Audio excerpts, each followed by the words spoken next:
अस्सलाम वालेकुम व्यूवर्स। आज मैं आप लोगों के लिए बहुत ही मज़ेदार सी रेसिपी लेकर आई हूँ, मैक्रोनी चना सैलेड।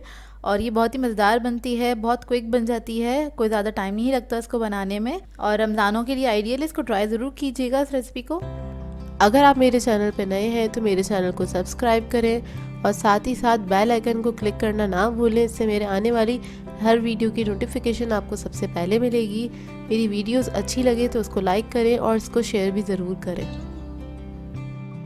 तो चलिए आइए इसके इंग्रेडिएंट्स नोट कर लेते हैं। इसके लिए मैंने चने ले लिए थे, बॉईल करके मैंने 3 कप उसको नापा है। 3 कप चने हैं ये। और ये मैंने 2 कप मैक्रोनी ली थी, बॉईल करने के बाद ये 3 कप हो गई है। और इसका मैंने ये छोटा वाला साइज मतलब शेप ले लिया था। कैप्सिकम चाहिए हमें 1 कप, उसको मैंने बारीक कट कर लिया है। और कैबेज है हमारे पास 2 कप। दही चाहिए होगा हमें 1 कप।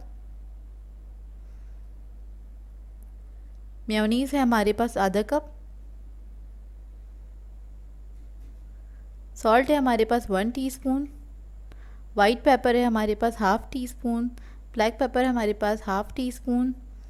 ये पिसी हुई चीनी है घर की 3 टेबलस्पून। तो इसके लिए हमने सबसे पहले एक बड़ा सा बाउल ले लिया है और उसके अंदर हम दही ऐड कर देंगे। दही के बाद में मेयोनीज़ ऐड कर दूंगी इसके अंदर।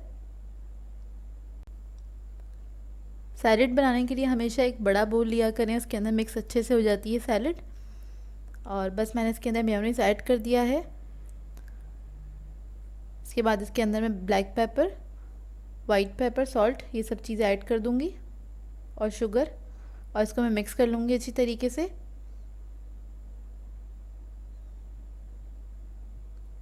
बहुत सिंपल से इंग्रेडिएंट्स हैं लेकिन ये बहुत ही मज़ेदार बनती है सैलेड। इसको ट्राई ज़रूर कीजिएगा।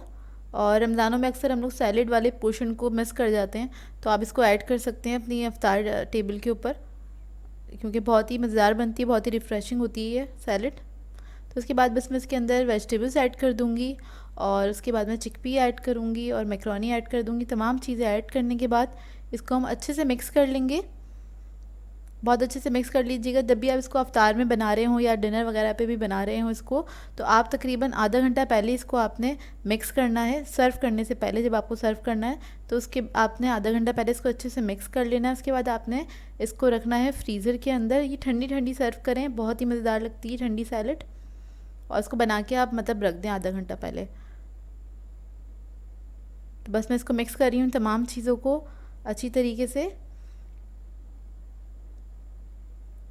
और अगर आप लोगों को इसके अंदर दही या मेयोनीज़ कम लगता है तो आप थोड़ा सा ऐड कर सकते हैं अपने टेस्ट के मुताबिक, लेकिन मुझे ये क्वांटिटी बिल्कुल सही मतलब मेरे लिए ये सही है बिल्कुल।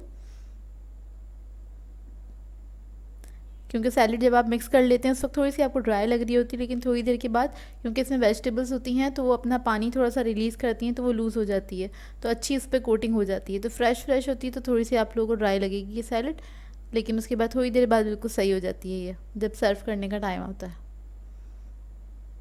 तो देखिए हमारी सैलेड तैयार हो गई है। अब इसको मैं बोल में निकाल लूँगी। तो देखिए हमारी सैलेड बहुत मज़ेदार सी रेडी हो गई है, कलरफुल भी है। और इस रेसिपी को ट्राई ज़रूर कीजिएगा। ट्राई करें तो ज़रूर मुझे कमेंट करके बताइएगा आप लोगों को कैसी लगी ये रेसिपी। सो व्यूअर्स, अगर आप लोगों को मेरी रेसिपीज़ अच्छी लगती हैं तो मेरे चैनल को सब्सक्राइब करें, लाइक करें, कमेंट ज़रूर किया करें, शेयर भी ज़रूर किया करें अपने फ्रेंड्स के साथ, फैमिली के साथ। तो मुझे अपनी दुआ में याद रखिएगा। अल्लाह हाफ़िज़।